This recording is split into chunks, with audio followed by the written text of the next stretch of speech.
예, 오늘 계속해서 요한복음 강해를 하겠습니다. 본문은 요한복음 11장 25절, 26절 두 절을 읽겠습니다. 요한복음 11장 25절, 26절 제가 읽겠습니다. 예수께서 그녀에게 말씀하시기를 나는 부활이요 생명이니 나를 믿는 자는 죽어도 살 것이며 또 살아서 나를 믿는 자는 누구나 영원히 죽지 아니하리라. 내가 이것을 믿느냐고 하시니. 아멘. 오늘은 표적에 관한 의미를 살펴보려고 합니다.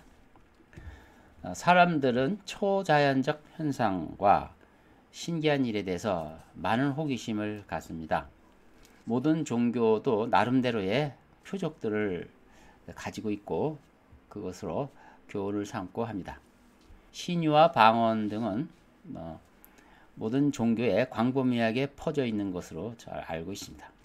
자, 우리는 이 성경에 기록된 기사와 이적들을 그러면 과연 어떻게 받아들여야 하며 어떻게 영적으로 해석해야 하는지 그러한 문제에 직면하게 됩니다.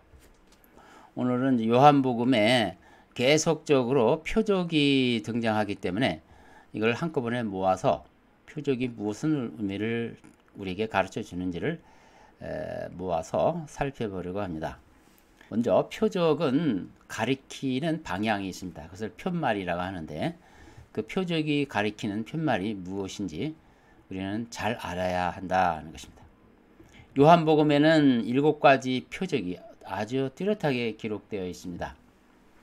요한복음 1장은 예수 그리스도께서 말씀으로 하나님과 함께 하시면서 만물을 창조하셨다는 이런 내용이 기록되어 있죠. 이것은 일종의 거대한 이적이죠. 말씀으로 창조하셨다는 것. 그와 대비되는 그와 이제 짝을 이루는 성경이 구약 성경은 창세기 1장에 있습니다. 거기에 하나님께서 만물을 7일 동안 창조하시고 안식하셨다는 내용이 기록되어 있는데 우리가 배우고자 하는 이 표적이 7가지 표적이 기록되어 있어요. 그래서 그 창조 사역과 충분한 연관성이 있다 이렇게 보는 것입니다. 이 표적은 단지 예수님이 하나님 아들이라는 것을 증거하는 수단으로서 기록된 것만은 아니다. 예수를 믿지 않는 자들이 계속해서 표적을 달라고 추궁합니다. 그때마다 예수님은 들어주면 자신의 권위를 입증해주고 더욱 많은 사람이 믿게 될 텐데 말입니다. 그것을 단호하게 거절하는 것입니다. 거기로 봐서 표적이 우리가 단순히 하나님 아들이라는 것을 증거하는 수단만은 아니다를 알 수가 있습니다. 그 표적이 예수 그리스도의 하나님 아들 되심을 증거하는 결정적인 증거가 아니라는 것을 예수님은 또 말씀도 직접 하셨어요. 마태복음 24장 24절에 거짓 그리스도들과 거짓 선지자들이 일어나서 큰 표적들과 이적들을 보여주어 할 수만 있다면 그 택함 받은 자들도 미혹하리라. 그러니까 표적과 이적은 하나님만 오롯이 증거하는 결정적인 수단은 아닌 것이죠. 다른 거짓 그리스도들과 거짓 선지자도 그런 큰 표적과 이적을 행하기 때문인 것입니다. 또 어떤 악한 그룹들은 그 표적을 또 구한다고도 말씀하셨어요.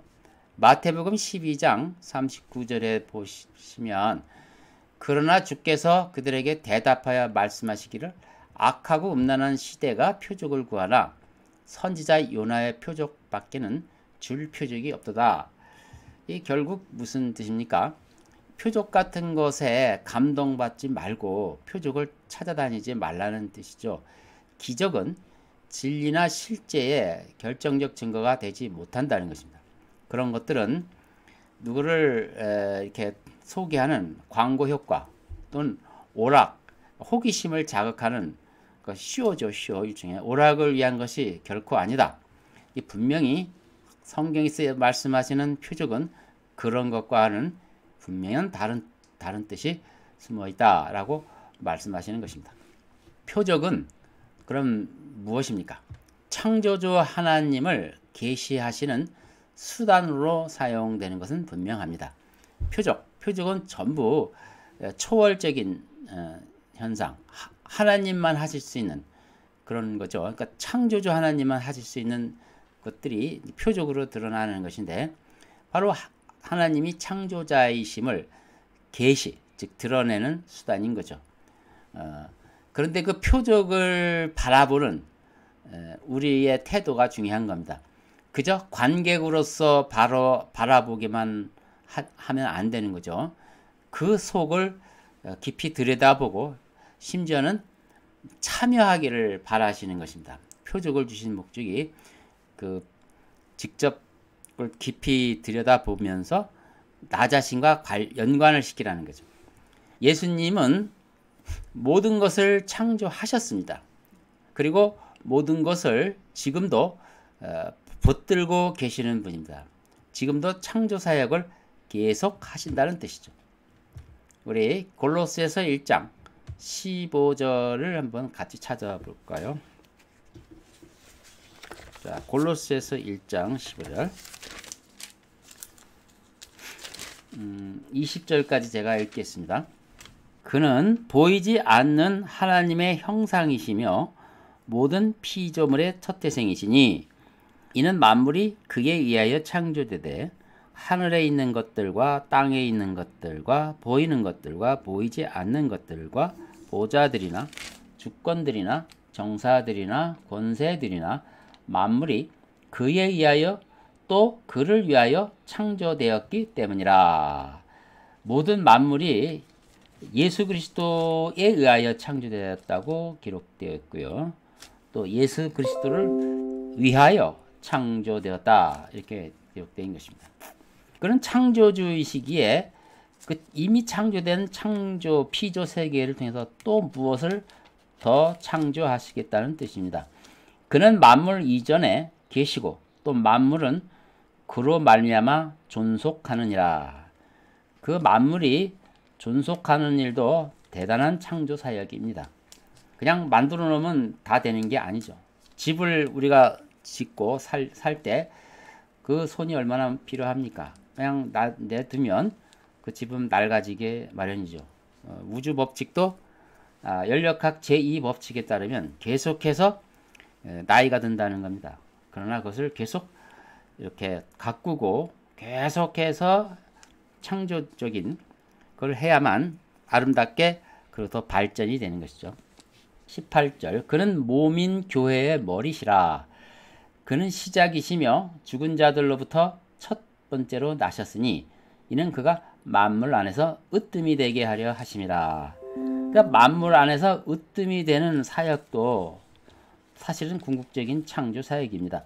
이는 모든 충만함이 그의 안에 거하는 것이 아버지를 기쁘게 하였음이며 그의 십자가의 보혈을 통하여 화평을 이루고 땅에 있는 것이나 하늘에 있는 것이나 그에 의하여 모든 것이 자신과 화해하게 하시려는 것이라. 창조주이신 예수 그리스도와 하나님과 만물들이 화평을 이루고 화해케 하는 일에 예수님이 중심에 계시다, 이런 뜻입니다.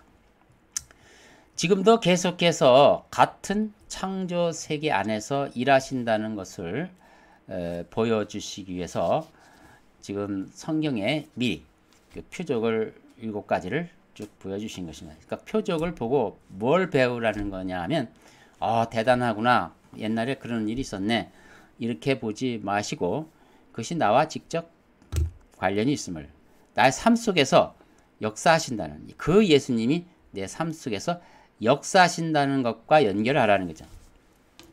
당시 몇몇 사람들은 매우 혼란스러워 했습니다. 예수님을 믿지 못해서 그랬죠. 그래서 계속해서 예수님의 권위를 입증할 표적을 달라고 요구합니다.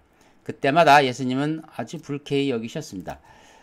표적은 결국은 곧 예수님을 믿게 하는데 목적이 있는데, 그 점은 충분하게 예수님의 인격도 경험했다고 했었고, 말씀을 들어보면 신뢰할 만한 분인 줄 알고 다 했는데도 신뢰는 하지 않고 계속 표적을 구하는 것입니다.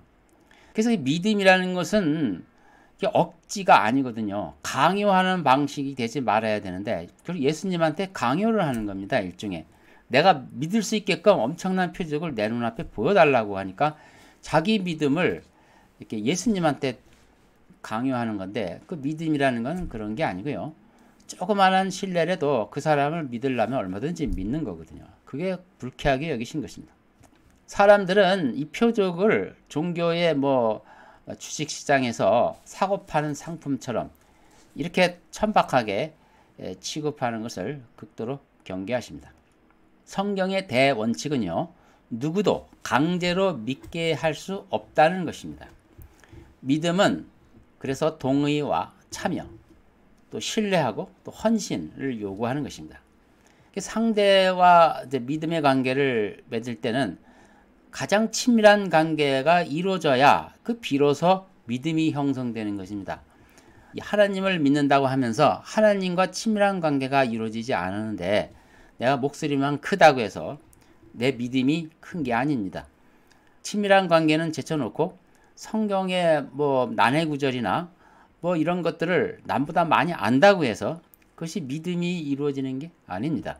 믿음은 그분과의 관계 속에서 이루어지는 것이고, 믿음을 다른 말로 말하면 신뢰인 것입니다. 그래서 결코 믿음은 강요될 수 없는 것이기에 하나님마저도 우리에게 믿도록 표적이나 이런 것을 위협하거나 강요하거나 이렇게 하지 않는다는 거죠. 만약 그것을 그렇게 위협받아 믿게 된다면 그 결과는 오히려 믿음이 변질되며 믿음에서 멀어지게 하는 것입니다. 요한복음은 표적을 기록하되 이와 같은 감각을 잘 균형 있게 유지해 와 있습니다. 즉 기적을 적재적소에 행하시되 빗나가는 사람들의 요구에 응하지 않으시고 거절하심으로써 그렇게 하시는 것입니다. 자, 그래서 7가지 표적의 의미를 간략하게 종합하여 정리해 보기로 하겠습니다. 첫 번째 표적은 가나 혼인식에서 일어난 표적입니다. 그런데 대부분의 하객들은 표적이 일어난 줄도 모른 채 넘어갔습니다. 연회장은 기적이 일어난 줄도 모르고 있는 것입니다. 예수님의 측근들만 아주 소수가 알고 넘어갔죠. 자, 이 표적, 지금도 하나님이 우리에게 역사하신다면 은밀한 역사하는 부분이 많을 텐데 대부분인 사람들은 잘 모르고 지나갑니다. 그래서 하나님이 없다고 하죠. 우리 교회 안에서 그리스도 삶 속에서 얼마나 많은 표적이 일어납니까? 그런 것입니다. 표적은 많은 사람들이 다 알 수 있는 것이 아닙니다. 첫 번째 이적인 물로 포도주로 만드는 이적이 베풀어진 이후에 예수님은 예루살렘 성전에 올라가셨습니다. 거기서 희생 제물을 파는 장사꾼들을 성전뜰에서 내쫓으셨습니다. 그때 유대인들이 심하게 항의합니다. 그들의 요점은 이겁니다. 무슨 권한으로 이런 일을 행하느냐? 이미 관행으로 되고 있는 것을 당신이 어떤 권한으로 분란을 일으키고 혼란스럽게 하느냐 하는 거죠. 누가 당신에게 이 성전의 주인 행세를 하도록 허가해 줬는가? 이것은 우리 담당이다. 이렇게 얘기한 거예요. 그래서 당신이 이러한 폭행을 정당화할 수 있는 표적을 보여달라. 이렇게 요구한 거예요. 예수님은 바로 거기서 표적으로 정당함을 충분히 입증하실 수 있었는데 그런 기적을 행하지 않으시고 대신 너희들이 성전을 헐면 사흘 만에 짓겠다. 이 말씀을 하고 그걸 떠나셨습니다. 이것은 도리어 그들을 더 혼란스럽게 했던 거죠. 두 번째 표적은 첫 번째 표적이 일어난 그 지역에서 바로 일어났는데 어떤 관리가 아들을 고쳐달라고 청합니다. 이때 예수님은 너희는 표적과 기사를 보지 못하면 도무지 믿지 않는다 라고 냉정히 반응하셨습니다. 그러나 그 관리는 단념하지 않고 계속해서 아들을 고쳐달라고 요청합니다. 그러니까 그 관원은 표적을 구하는 것이 아니고 아들이 정말 고침받는 것을 절실하게 요구했던 것이죠. 그 마음이 예수님께 전달이 되었습니다. 그래서 예수님은 가라, 내 아들이 살았다 그 말씀을 하셨습니다.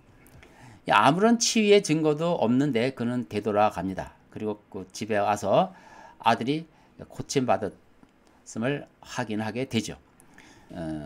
그는 표적을 보기 위함이 아니고 정말 하나님께서 자기의 아들에게 직접 역사하시는 그 손길을 원했던 것입니다. 그래서 그것은 그 표적과 그 의도와 정확하게 일치하는 것이죠. 세 번째 표적은 베데스다 연못에서 38년 된 병자가 고침받는 이야기입니다. 예수님은 딱 두 말씀으로 그 사람을 고쳐주십니다. 네가 낫고자 하느냐? 네 자리를 들고 걸어가라. 이 두 마디가 역사한 것입니다.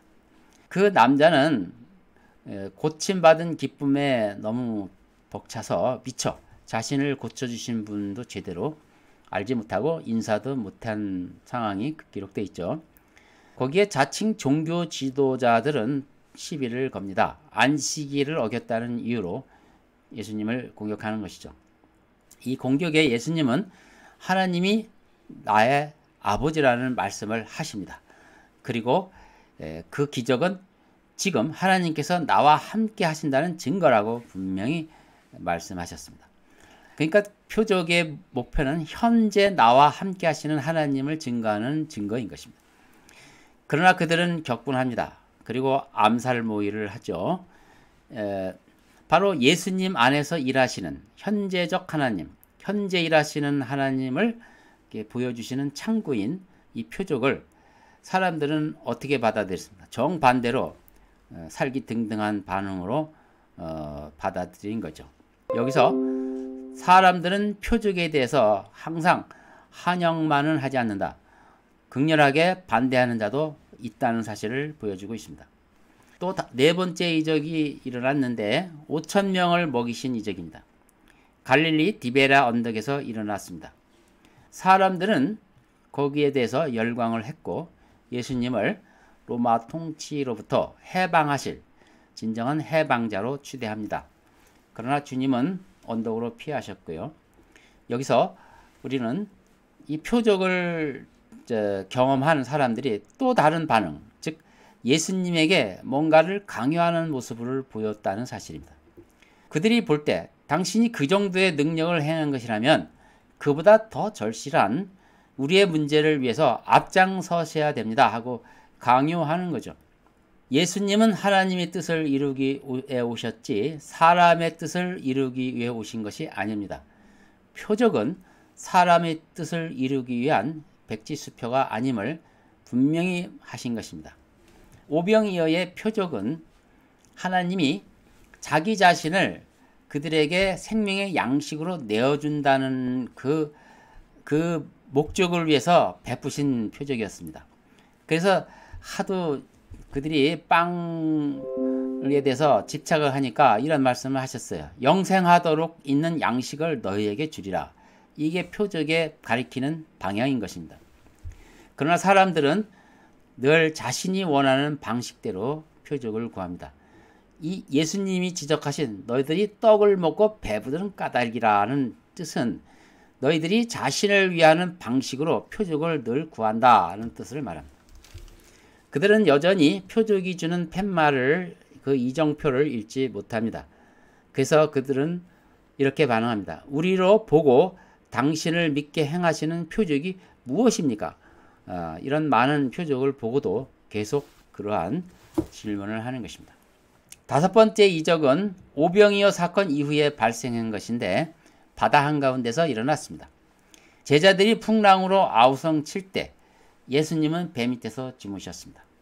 제자들이 주님을 깨우자 예수님이 일어나셔서 폭풍을 꾸짖고 잠잠게 하십니다. 이 표적은 예수님을 창조 세계의 주관자이심을 유감없이 드러낸 사례입니다.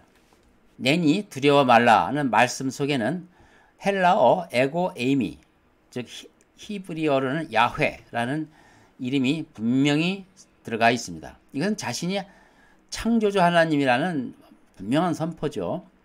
이번의 표적이야말로 하나님의 아들의 영적 권위를 유감없이 증명해 보인 표적이었습니다. 그런데 그것은 사람들이 주님을 왕으로 삼고자 하는 의도가 예수님에 의해서 좌절된 이후의 일입니다. 이것은 곧 무엇을 의미할까요? 나를 따르는 자들은 자신의 뜻을 함부로 앞세우지 말라. 그 경고입니다.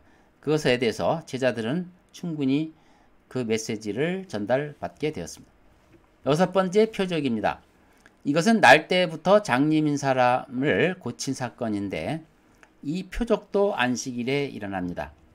종교 전문가들은 이 사건을 안식일을 어긴 또 하나의 사건으로 취급해버립니다. 그리고 그 남자를 회당에서 추방하는 것으로 마무리를 짓죠. 그 남자의 부모조차도 그 표적, 아들을 그렇게 고친 표적을 부모가 겪고서도 그 표적을 통해서 하나님의 역사하심을 읽는데 그도 실패합니다. 그들은 제도권 종교 안에서 자신들의 입지에만 신경을 쓰고 마는 것입니다. 이 표적은 이처럼 사람들에게 다양한 반응을 일으키는데 예수를 믿게 하는 결정적인 사건은 아니다. 날 때부터 소경된 그 당사자가 그러나 예수님을 영접했습니다. 그건 어떤 면에서 당연한 결과죠. 이러한 자기 자신에게 놀라운 결과를 낳는데 그걸 안 믿으면 어떻게 됩니까? 모두들 사실 그렇게 해야 합니다. 그런데 그 남자 부모는 당사자이죠. 결국은 당사자인데도 믿지 않았습니다. 표적은 그 삶의 현장에서 역사하신 하나님의 증거입니다. 따라서 당사자뿐만 아니라 참여한 모든 이도 같은 자세를 가져야 합니다. 우리는 종종 간증을 듣고 간증하는 당사자를 부러워하기만 합니다. 그러나 간증을 듣는 사람도 그 간증하는 사람과 동일한 믿음을 가져야 하는 것이 마땅한 것입니다. 하나님께서 어떤 한 사람을 통해서 놀라운 아름다운 간증을 이야기했다면 그걸 듣는 자도 거기에 동참해야 되고 또 믿음을 가져야 한다는 거죠. 그 간증한 사람을 그냥 그저 부러워하기만 하면 안 된다는 겁니다. 나도 저런 간증을 들었으면 좋겠다. 내 삶 속에서 이루어졌으면 좋겠다. 이렇게 바라지 말고 그 아름다운 간증을 들었으면 거기서 하나님의 어떠하심을 우리가 믿음으로 쉬어야 한다는 거죠. 일곱 번째 표적은 본문 내용입니다. 이것은 작은 도시, 즉 나사로가 사는 곳에서 일어났는데 나사로가 죽었습니다. 예수님이 특별히 사랑하는 가족이죠. 이 표적은 사건이 일어난 주위 사람들의 반응이 아주 상세히 기록된 데 특징이 있습니다. 보통 표적이 일어날 사건 때는 그 사람들의 이름이 등장 안 하는데 이 표적만큼은 많은 사람들이 등장합니다. 도마도 등장하죠. 도마도 잘못 오해를 해서 예수님이 이제 나사로를 만나러 가야 되겠다 하니까 거기서 예수님이 체포될 뻔한 동네거든요. 그래서 가면 또 우리가 체포될 건데 하면서 그러면 죽게 될 것을 염려해서 그 말한 대목이 있습니다. 나사로 누이 마르다 그리고 마리아는 예수님이 늦게 오신 것에 대해서 실망을 표현하는 표현이 나옵니다. 그리고 당시 대제사장인 가야바는 또 예수님을 죽이기 위한 하나의 계책을 거기서 생각을 해냅니다. 이 위대한 표적이 일어나는데 사람마다 그 표적을 접하는 참여한 사람들의 반응이 이처럼 제각각이라는 것을 우리는 알 수가 있습니다. 자, 그래서 이렇게 요한복음에서 기록된 7가지 표적을 좀 깊이 살펴봤는데 첫째로 표적을 대하는 사람들의 반응이 다양했고요. 그 표적은 믿음의 최후의 수단이 아니라는 것이 분명해졌습니다. 예수님의 권위를 입증하는 결정적 수단도 아니고 그러면 뭡니까? 그 표적의 목적은 예수님은 우리 현실 가운데서 우리와 함께 하시는 분임을 우리에게 알게 하는데 궁극적인 목적이 있다는 것입니다. 표적을 보고 다른 엉뚱한 생각을 하지 말고 우리 삶 속에서도 이와 같이 내가 너희들에게 일하시겠다. 이것을 우리에게 말씀하자는 것이죠. 사람들은 그러나 하나님께서 너무 자신의 삶에 깊숙이 관여하는 것을 원치 않는 것 같습니다. 하늘 보좌에서 우리가 나가는 방향을 그저 원격으로 한두 방 크게 터뜨려 주기만을 원하는 것 같습니다. 이것은 이방인들이 우상신에게 바라는 방식과 똑같습니다. 그러나 일곱 표적은 팻말, 그러니까 표적을 향하는 그 방향대로라면 하나님께서 우리 일상 속에 우리와 함께 하시면서 필요에 따라 표적을 베푸시겠다는 것이고 간섭하시겠다는 분으로 드러나는 것이거든요.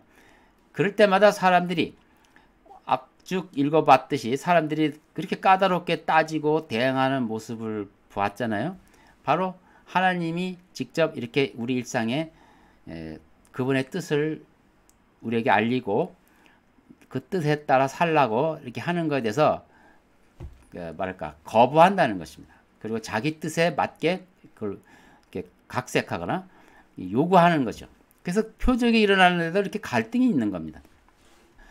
요한복음은 예수님이 하나님의 아들 그리스도이시라는 것을 충분한 근거로 제공을 합니다.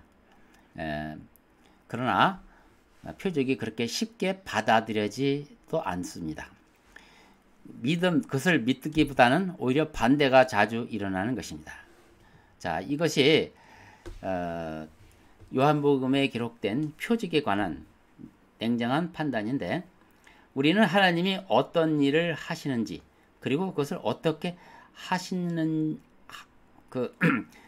하시는지에 대한 편견을 가지고 있습니다. 그래서 하나님의 표적을 잘못 해석하기도 합니다.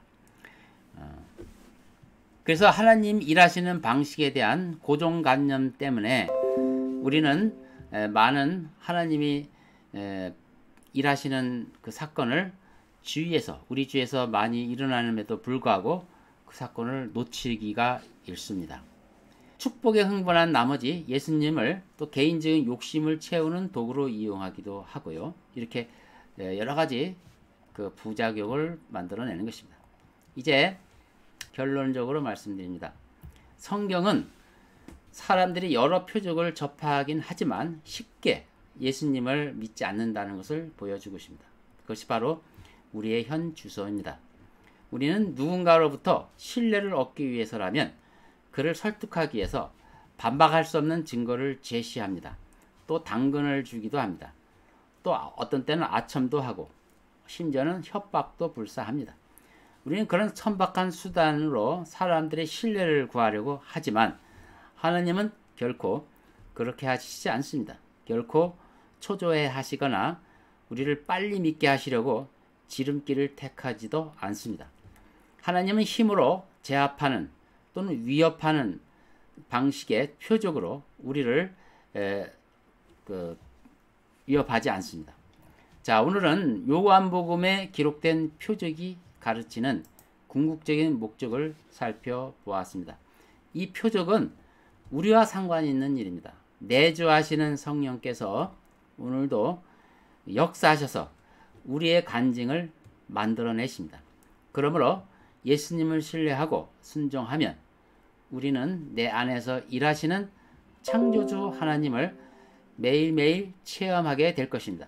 요한복음 11장 25절에 나는 부활이요 생명이니 나를 믿는 자는 죽어도 살 것이며 또 살아서 나를 믿는 자는 영원히 죽지 아니하리라. 내가 이것을 믿느냐? 현재 내가 부활이요 생명인 예수를 믿느냐고 묻는 것입니다. 매일매일의 하나님과 함께 하신 표적을 우리는 가지고 살아가는 신분입니다. 시간이 좀 걸리겠지만 하나님은 우리로 하나님의 방식대로 믿음과 사랑으로 동참하도록 이끄십니다. 그래서 그리스도인의 삶은 전체가 이적이며 표적입니다. 여러분의 삶을 한번 돌이켜 보십시오. 여러분의 전 삶이 전체가 이적이며 표적이 아닙니까? 얼마나 많은 이적과 표적이 있었습니까? 바로 우리도 이미 그런 표적 가운데서, 그런 이적 가운데서 인도를 받는 존재라는 것입니다. 그 속에서 예수 그리스도께서 끊임없이 간섭하셨기 때문이며 우리의 인생을 빚어나가고 계시기 때문이다. 하나님의 형상으로 온전히 세워질 때까지 이 이적은 계속이 될 것입니다. 이것에 대해서 우리는 찬양을 드려야 하는 것입니다. 여기까지 설교를 마치겠습니다. 기도합시다.